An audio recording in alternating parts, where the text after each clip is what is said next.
अभी कुछ दिन पहले हमने टॉपिक डिस्कस किया था कि कैसे पोलैंड ने ओटावा कन्वेंशन से एग्जिट ले ली है और वो रशिया से डिफेंस के लिए अब दोबारा से जो लैंड माइन्स है उसको अपनी कंट्री के अराउंड बिछाने वाला है। लेकिन उससे इस बिल्ली को क्या फर्क पड़ता है, ये तो मजे में सो रही है। It's a giant cat sleeping under big low roof. ठीक है, इस पिक्चर को ध्यान से देख लीजिए। एक बिल्ली, इसको क्या है ना कि माइंस बिछाओ मत बिछाओ क्या फर्क पड़ता है, लेकिन इस पर्टिकुलर चीज से, इस पर्टिकुलर इमेज से आपकी नेबरिंग कंट्रीज ऑफ पोलैंड आप जरूर याद कर सकते हो। These are the neighbours of Poland. ध्यान से देखिए इसको, giant cat sleeps under big low roof. कौन कौन सी कंट्रीज हैं बच्चे?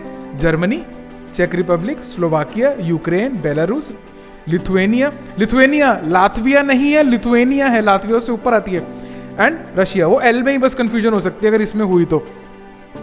सबसे बड़ी बात, ये जो पर्टिकुलर निमोनिक है ये आपका एंटी क्लॉकवाइज है, तो अगर यूपीएससी एचसीएस किसी भी डायरेक्शन में आपको सवाल पूछ ले आपका आप गलत नहीं हो सकता। बस आपको यही याद रखना है, giant cat sleeps under big low roof. यहां देखिए एक बारी, जी से शुरू करते हैं, जर्मनी, उसके बाद में चेक Republic, then we have S से आपका Slovakia, then we have U से Ukraine, then we have Belarus, then we have Lithuania, not Latvia, Lithuania, and we have Russia.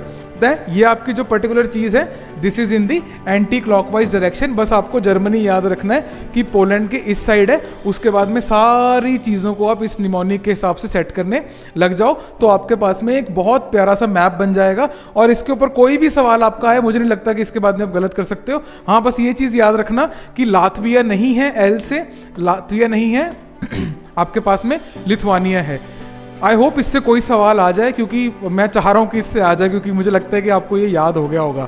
All the best for your examination. This is UPSC Akhara.